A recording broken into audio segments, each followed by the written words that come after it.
রোজার স্পেশাল সিমাই ডেজার্ট কিভাবে বানালাম জানতে হলে দেখতে হবে। চলুন কিভাবে বানালাম দেখে নিই। সো হ্যালো এভরিওয়ান, কেমন আছেন সবাই? আশা করি সবাই ভালো আছেন। এখানে আমি এতগুলো সিমাই নিয়েছি। এবারে এগুলোকে ভালো করে আমি ভেঙে নেবো, একদম ছোট ছোট ছোট ছোট করে নেবো। এই লম্বা লম্বা যেগুলো থাকবে এগুলোকে সব আমি গুঁড়ো করে নেবো, ঠিক এরকম মতো হয়ে যাবে। এরপর আমি এইদিকে একটা কড়াই বসিয়ে নেবো। এবার কড়াইটা গরম হয়ে গেলে এর মধ্যে 1 চামচের মতো দেশি ঘি দিয়ে দেবো। এরপরে যে সিমাইগুলো গুঁড়ো করে রেখেছিলাম সেগুলো এবার আমি এর মধ্যে দিয়ে দেবো। যেহেতু এগুলো ভাজাই আছে তো হালকা জাস্ট একটু রোস্ট করে নেবো। এরপর আমি এর মধ্যে চিনি দিয়ে দেবো, স্বাদ মতো চিনি দেবো।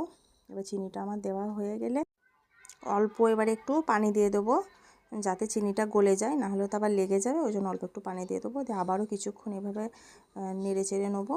দিয়ে ঠিক যেরকম এরকম টেক্সচারটা হবে তখন এটাকে আমি গ্যাসটা থেকে বন্ধ করে নামিয়ে নেবো। এবার আমি ঠান্ডা করে নেওয়ার জন্য এটা একটা পাত্রে আমি ঢেলে নেবো, যাতে এটা ঠান্ডা, যেহেতু ডেজার্টটা ঠান্ডা ঠান্ডা হবে তো ওই জন্য এটা ঠান্ডা করে নেবো।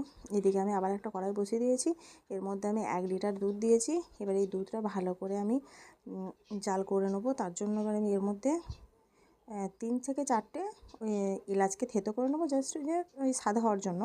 এবার আমি এর মধ্যে এলাচ দিয়ে দিলাম। এরপর এইদিকে আমি কাস্টার্ড পাউডার নিয়েছি, কাস্টার্ড পাউডারটা 2 চামচের মতো নিয়েছি। এবারে দুধটা দেখছি হালকা ফুটে এসেছে। এরপর আমি কাস্টার্ড পাউডারটা ওই দুধ ফোটা থেকে আমি কিছুটা দুধ নিয়ে আমি কাস্টার্ড পাউডারটাকে আগে গুলে নেবো, দিয়ে আমি দুধের মধ্যে, ফুটন্ত দুধের মধ্যে দিয়ে দেবো। এবার ভালো করে আমি এটাকে নেড়ে ছেড়ে একদম একটা সুন্দর একদম থকথকে একটা টেক্সচার বানিয়ে নেবো।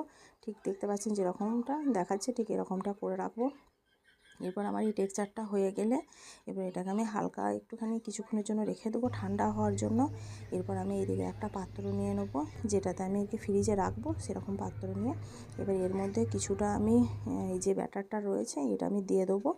এরপর এটা দিয়ে দেওয়া হয়ে গেলে এর মধ্যে যে আমি সিমাইগুলো রেখেছি এর মধ্যে অল্প অল্প করে একটু একটু করে দিয়ে দেবো, মানে একবারই সবটা দেবো না, আর কি চাড়িয়ে দেবো, যেহেতু এটা ফ্রিজে রাখলে এটা বসে যাবে তো সেই জন্য আমি এটা মানে ঠিক একদম সুন্দর করে ছাড়িয়ে যেহেতু এটা চিনি দেওয়া আছে বলে এটা চাপ হয়ে গেছে। তো আমার এদিকে দেওয়া হয়ে গেছে। আবারও আমি যে আর একটু যে বাকি মিশ্রণটা রয়েছে বাকি মিশ্রণটা আমি এর মধ্যে আবার দিয়ে দেবো। দিয়ে দেওয়া হয়ে গেলে এর ভিতরে এবারে যে কাজু বাদাম আর আলমন্ড বাদাম আছে সেই আলমন্ড বাদামটা ভালো করে গুঁড়ো করে নিয়ে এরপর এর মধ্যে আমি গার্নিশিংয়ের জন্য দিয়ে দেবো।